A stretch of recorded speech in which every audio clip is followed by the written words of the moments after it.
j'espère que vous allez bien. Je vous retrouve pour mon deuxième Vlogly Days. J'ai comme inventé ou presque ce mot je crois, mais je trouvais que ça allait bien. Donc on est le 30 décembre, c'est bientôt la fin de l'année. Donc ce sera aussi les derniers vlogs de 2020. J'étais pas mal occupée ces derniers jours avec mon bullet journal. En fait, les 2 derniers jours je travaillais donc j'ai pas grand chose à faire. Mais j'ai quand même pas mal avancé sur mon bullet journal, surtout niveau planning de lecture. J'ai pas encore fait vraiment la préparation 2021 en général, mais j'ai fait surtout pour mes livres. Et donc je voulais vous montrer ça, même si je pense que je ferai une vidéo spéciale là-dessus après. Je voulais vous montrer un petit peu ce que j'avais fait déjà. Puis vous parler un petit peu des autres films de Noël aussi que j'ai vus, parce que je ne me suis pas arrêtée à 2. Non, non, non, j'ai continué. Donc je vais commencer par vous montrer les trucs que j'ai fait pour les livres. Donc déjà, je sais pas si vous vous souvenez, mais est-ce que je peux zoomer un petit peu? Je fais des vidéos, en fait, les livres sur mon BookRater. Donc en gros, les livres que j'attends le plus en 2021. Et là, en fait, j'ai créé ce fichier pour noter toutes les dates de sortie, mais aussi pour noter ceux où là, j'ai pas le résumé ni la couverture. Et donc j'avais fait une vidéo avec ce que j'avais à un certain moment, et puis là en jaune j'ai noté ceux où il y avait eu par exemple un cover reveal. Et donc quand j'aurai assez de modifications par rapport au moment où j'ai fait la vidéo, j'en ferai une deuxième un petit peu avec les updates, parce que vous voyez par exemple tout cela, on n'a pas le résumé, on n'a pas la couverture. Donc quand j'en aurai un petit peu plus, je ferai une autre vidéo là-dessus. Puis je vais aussi utiliser ce fichier pour rentrer mes lectures les plus anticipées dans mon bullet journal, mais je vais vous montrer ça. Donc, là on est encore, j'ai juste fait une liste comme ça pour la fin parce que j'avais pas fait de weekly spread. Là qu'est-ce que j'ai mis? Je vais mettre une image pour séparer. Puis là on va avoir 2021, je vais peut-être faire une petite page goals, même si je sais pas, je me mets pas trop de goals, mais je me suis dit peut-être le faire cette année. Là donc on est dans la partie livres. Donc je pense que là aussi je mettrai un petit dessin ou des objectifs plus en rapport avec les livres. Donc là j'ai mis pour le Buzzword Challenge, qui est un des challenges que je vais faire cette année. Donc en fait pour chaque mois il y a un mot clé et donc il faut lire un livre avec ce mot. Par exemple le mois de janvier le mot c'est Dream. Donc je vais lire Dream Country qui est un des tomes du Sandman. Donc vous voyez j'ai pas encore décoré ni coloré, c'est très moche pour l'instant. Ensuite j'ai le Read What You Own. Donc ça c'est pour aider à vider sa palle, donc je n'ai pas juste 9 livres. C'est juste que j'en ai comme 97 et je suis pas sûre de où ça va être au 1er janvier, donc j'ai laissé vide là. Et donc ça c'est des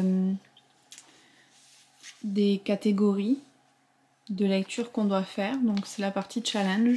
Je me suis dit je vais essayer de faire au maximum, donc sans acheter de livres, avec ceux que j'ai. Puis là il y a des découpages par mois aussi pour le challenge, donc je vais essayer de suivre ça. Donc voilà, j'ai laissé vide parce que j'ai que celui de janvier. Et là il y a les bingo cards qui correspondent, donc c'est les mêmes catégories que dans la première page mais sous forme de bingo. Je me suis dit que ce serait rigolo de les colorier ou quelque chose comme ça. Ici on a les webtoons. Bon, ça fait un moment que j'ai pas lu de webtoon parce que j'avais trop de SP, mais idéalement j'aimerais continuer tout cela. Donc j'ai noté tous les épisodes qui me manquent. Et puis là j'ai laissé une deuxième page pour ceux que je vais commencer ou quoi. Ça c'est mes préférés. Je vous ferai aussi sûrement une vidéo là-dessus d'ailleurs. Donc je vais colorer à chaque fois que j'en fais un. Il faudrait que je fasse les tours encore. Vraiment j'ai juste fait la base. Ici, on a le Arc Tracker, donc pour mes services presse que je reçois, surtout ceux en anglais parce que je les reçois avant la date de parution. Ceux en français, je les reçois toujours après, donc je me stresse moins. Donc voilà, j'ai le code couleur, en fait, ça correspond juste au jour. Et puis la petite astérix, c'est quand c'est un e-book. Voilà, donc ça c'est un livre physique, ça c'est un e-book. Faudra que je trouve quelque chose pour les livres audio, mais pour l'instant, ça ressemble à ça. Il faut que j'en ajoute plein en e-book. Le problème c'est que quand je les ai en e-book, j'oublie qu'ils existent. Donc je pense que je vais être dans la merde en janvier. Parce que j'en ai au moins 5 à lire pour mi-janvier. Tout va bien. Ici on est sur les livres les sorties dont j'ai le plus hâte pour 2021. Donc j'en ai écrit que 2. Je vais utiliser le fichier que je vous ai montré pour compléter ça. Ça fonctionne pareil que la page sur les services presse. Je sais pas trop si je vais décorer ou si je vais les laisser comme ça. Ici, qu'est-ce que c'est? Ah oui, ça je l'ai fait hier soir. C'est mes séries en cours. Donc voilà. Clairement, je vais pas tout lire cette année, tout finir. Il y en a, il me reste 2 tomes, par exemple Green Rider. Mais La Roue du Temps, c'est sûr que je vais pas lire 13 livres cette année. Donc voilà, mais le but c'est de m'aider à avancer en ayant un visuel sur ça. Donc pareil, peut-être je vais mettre des décos, mais comme vous voyez, j'ai pas laissé trop de place de toute façon. Là, ça continue. Donc là, j'ai fait plus pour les mangas et les romans graphiques. Là, ça va être pour les Terry Pratchett. Ça va prendre de la place. Et là, j'ai fait... ça, c'est pour les séries où il me reste que le dernier tome à lire. Donc vraiment, j'aimerais les finir, quoi. Et je m'étais dit que j'allais pouvoir imprimer et coller la couverture du livre dessus pour faire un truc un peu plus mignon. Je vais voir, parce que j'ai toujours pas d'imprimante couleur et j'hésite à en acheter ou quoi, je sais pas trop quoi faire. Et puis là, c'est ma partie wishlist. Donc les livres que j'ai le plus envie d'avoir. Donc pareil, je pensais coller la couverture du livre dessus. À voir. Et je pense que c'est tout ce que j'ai fait. Ouais. Donc tout ça pour mes livres de 2021. J'ai essayé de le compléter un petit peu plus cette année parce que j'aime vraiment faire ça. Au final, dans mon bullet journal, j'aime vraiment faire tout ça. Et puis, ah oui, j'ai un autre document à vous montrer. Pour tout ce qui est statistique de lecture, genre combien de livres j'ai lu, combien de pages, quel type de livre, je préfère le faire sur ordi parce que ça se fera tout seul comme ça. Alors là, vous voyez, j'utilise un reading tracker que j'ai créé, inspiré du Copile de Book Roast. Donc il y a le mois de lecture, le titre, l'auteur, le format. Donc là, j'ai e-book, livre audio et livre physique, le nombre de pages lues, le genre du livre, la catégorie, donc c'est adulte, young adulte, tout ça. Source, c'est pour si c'est un service presse, si c'est un livre qu'on m'a prêté, offert, qui vient de la bibliothèque, que j'ai acheté neuf, que j'ai acheté usagé, pardon. Là, c'est mes notes pour les livres, donc j'ai fait un 5 critères. Les personnages, la construction du monde, l'intrigue, l'écriture et comme mon sentiment général en cours de lecture. Là, j'aurai une moyenne. Là, c'est pour savoir si c'est un auteur BIPOC ou non. Ça, c'est pour si jamais c'est un auteur LGBTQ. Ça, c'est pour s'il y a d'autres formes de représentation, donc body positivity, neurodivergence, tout ce genre de choses. Parce que j'aimerais vraiment continuer à en lire de plus en plus de livres avec de la diversité. Puis j'ai rajouté aussi une case à cocher si c'est une relecture. Et là, c'est pour voir si c'est un auteur nouveau ou que je connaissais déjà. Donc voilà. Dites-moi si ça vous intéresserait une vidéo un petit peu plus en détail. Au final, je me dis que je vous ai montré pas mal de choses. Mais j'aimerais bien faire une vidéo exprès où j'expliquerai mes objectifs de lecture, mes outils et tout ça. Dites-moi si c'est quelque chose qui vous intéresserait. Pour en revenir au film de Noël, je vous avais dit, je crois les 2 premiers que j'ai vu Jingle Jangle, qui était dans ma liste. Au début, j'ai eu du mal avec la première partie, avec toutes les chansons et tout, j'accrochais pas trop, mais j'ai vraiment beaucoup aimé la deuxième partie au final, cet univers du monde des jouets, puis l'héroïne était super chouette aussi. Puis c'est un film quand même avec un cast à majorité de personnages noirs, donc c'était quand même chouette aussi parce qu'il n'y a pas tellement de films de Noël comme ça. J'ai aussi vu... Qu'est-ce que j'ai vu? Ah oui, Un Noël tombé du ciel, je vous en avais parlé, je crois, que je voulais voir. Donc lui j'ai beaucoup aimé aussi, au final la romance est là mais plus tout à la fin. Donc c'était chouette, on est sur une île dans les tropiques pendant la période de Noël et en fait on suit une base de l'armée qui livre des cadeaux pour les gens qui habitent sur les îles et qui sont complètement isolés. Donc enfin c'était mignon, j'ai bien aimé. J'ai vu aussi 4 Noël, alors ça c'en est un vieux parce qu'il y avait Reese Witherspoon et Brian Vaughn je crois, plus jeunes que ce qu'ils sont maintenant. Et en fait c'est un couple qui a leurs parents qui sont tous divorcés et ils les évitent toujours à Noël, sauf que cette année-là ils n'ont pas le choix d'aller les voir et donc on les suit à chaque fois qu'ils vont voir un de leurs parents. C'était pas mal, c'était drôle aussi, j'ai bien aimé. Et là j'ai commencé A Christmas Catch qui est en fait une agente de la police qui va travailler sous couverture et en quelque sorte commencer à sortir et draguer un gars qui est soupçonné d'avoir volé des bijoux. Donc elle aime bien pour de vrai, mais elle doit quand même pour son travail faire semblant de sortir avec lui, donc vraiment ça risque de mal finir. Alors je sais pas encore sûre de ce que j'en pense parce que il y a des propos qui me dérangent un petit peu des fois, et puis c'est surtout très malaisant et surjoué à d'autres moments où c'est étrange, c'est étrange. Ce sera pas le meilleur je pense, mais pour l'instant je le regarde et puis on va voir ce que ça va donner. Il me reste toujours les chroniques de Noël 2 à voir. Et sinon, je crois que j'en avais mis un autre. Oui, l'autre que j'avais mis, c'était A Perfect Christmas List. Une autrice de livres pour enfants accepte à contre-cœur de collaborer avec sa mère pour acheter une liste de cadeaux de Noël à la demande de sa grand-mère malade. Donc celui-là avait l'air intéressant aussi. Ah voilà, écoutez, j'ai jamais vu autant de films de Noël que cette année. Donc c'est quand même pas mal.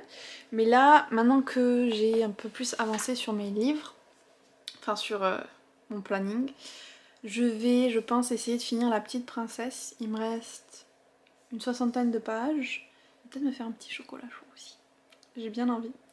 Et franchement, je me régale avec ce livre. Comme je vous disais, c'est un petit peu vieillot par moment, dans certaines réflexions ou quoi qu'il y a par rapport aux gens qui n'ont pas la même éducation, ou enfin différents trucs, ou aux Indiens ou quoi. C'est un peu limite, mais j'adore le personnage de Sarah. Je trouve que c'est vraiment un petit personnage sympa pour un roman jeunesse. J'aime beaucoup aussi l'écriture, très intéressante. Donc voilà, je suis très contente de l'avoir enfin lu, puis je le trouve toujours tellement beau en fait. Je l'aime trop. Voilà, donc je vais essayer de le finir aujourd'hui. Oh, mais oui, j'ai oublié de vous dire, j'ai fini Les Tribulations d'Esther Parmentier aussi. Et donc je vais pouvoir attaquer Vampiria et en croisant les doigts, le finir avant demain soir. Oui, on y croit. Le livre d'Agatha Christie, clairement, je vais pas avoir le temps aussi de le lire. Mais si j'arrive à lire 3 des 4 livres que j'ai prévu de lire d'ici la fin de l'année, c'est quand même bien. Et donc Les Tribulations d'Esther Parmentier, j'ai adoré. Franchement, c'est exactement le genre de livre paranormal que j'aime. Il y avait énormément d'humour. Il y avait toutes sortes de créatures, un univers qui était intéressant. Puis j'aime beaucoup quand c'est de l'urban fantasy, que c'est dans notre univers, que c'est ça, il y a des fées ou des sorcières, des vampires, des loups-garous, ce que vous voulez, mais dans notre univers à nous, j'aime toujours ça. Et là, c'était très bien intégré et tout, enfin c'était intéressant. L'intrigue est assez classique après, mais ce qui fait vraiment la force de ce livre, c'est la plume de l'autrice et l'humour, parce que elle sort de ces expressions à chaque fois, enfin c'était génial. Je vous ferai une petite review un petit peu plus détaillée, je pense, dans une vidéo séparée. Mais en tout cas, je vous le recommande vraiment si vous cherchez une lecture légère et pas prise de tête. Et je vais avoir une interview avec l'autrice à environ mi-janvier aussi. Donc ça va être cool. Donc voilà, cette fois je vous ai dit, je pense, tout ce que je voulais dire. C'était une longue update. J'ai beaucoup parlé. Mais voilà, je vais maintenant finir mon thé, prendre La Petite Princesse, et puis dès que j'ai fini mon thé, je me fais un chocolat chaud. Voilà. À plus tard.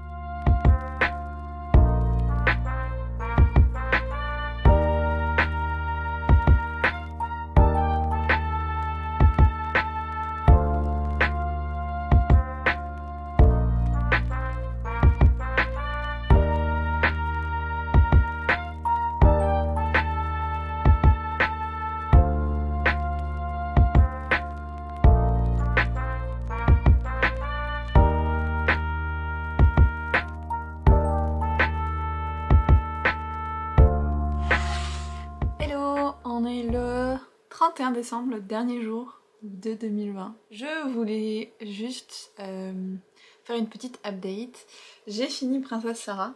Je l'ai pas avec moi là, mais je l'ai fini hier soir. Et puis voilà, ça a bien été dans la continuité du reste. C'était une jolie histoire. Je la connaissais déjà avec le film et tout. Et les BD qui m'avaient rafraîchi la mémoire. Mais voilà, du coup c'était sympa de retourner sur les origines et de lire le roman à la base de tout ça. Donc c'était une belle lecture et puis pour une fois un classique que j'ai bien apprécié, ce qui est très rare. Je vais commencer Vampiria de Victor Dixon que j'ai en e-book. Alors normalement les Victor Dixon je les lis très vite, mais là même en lisant très vite je ne pense pas que je l'aurai fini d'ici ce soir, sachant que y a pas mal de choses que je voudrais faire aujourd'hui, notamment les sous-titres de ma vidéo top 10 que j'ai toujours pas fini et que je voudrais poster demain pour le 1er janvier. Je suis aussi en train de préparer une vidéo que je vais filmer juste après avoir fini le vlog, un book haul. Puis c'est ça, je veux continuer mon bullet journal, je me suis vraiment prise au jeu et j'ai trouvé quelques idées de déco je pense. Donc je voudrais continuer ça, toujours devant des petits films de Noël. Puis bien on prépare le réveillon aussi, même si c'est mon copain qui va cuisiner surtout.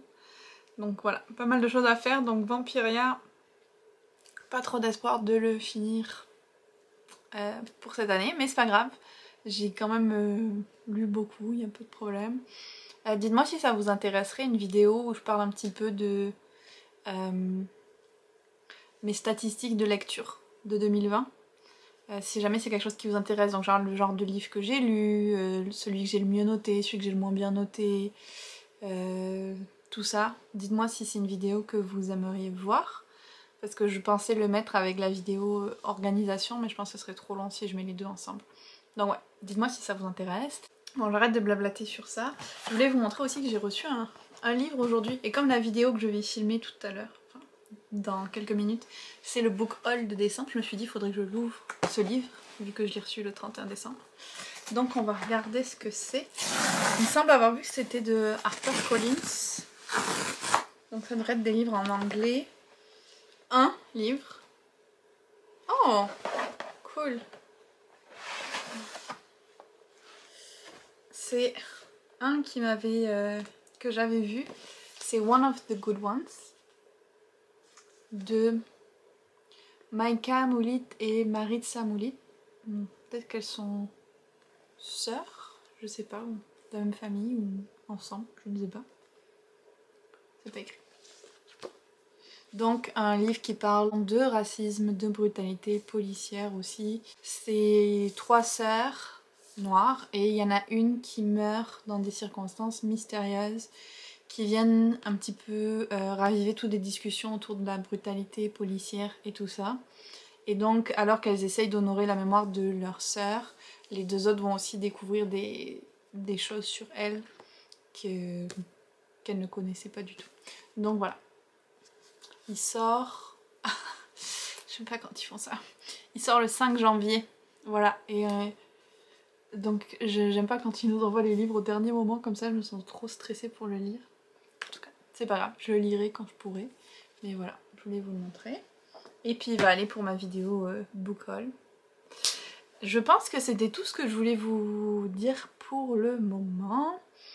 Et donc bah, je vous retrouve plus tard.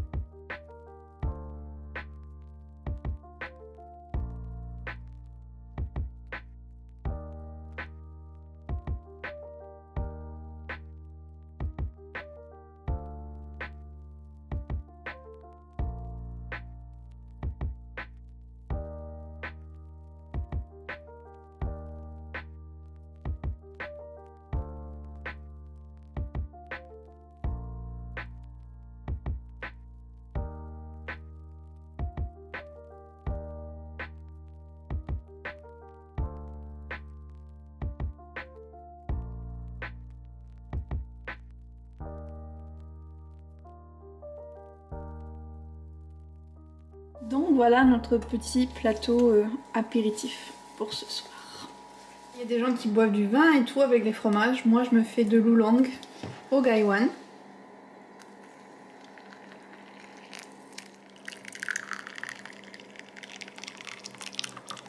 Les oolongs comme ça va parfaitement avec les fromages. Hop. Et puis après là, je pourrais m'en refaire plusieurs fois.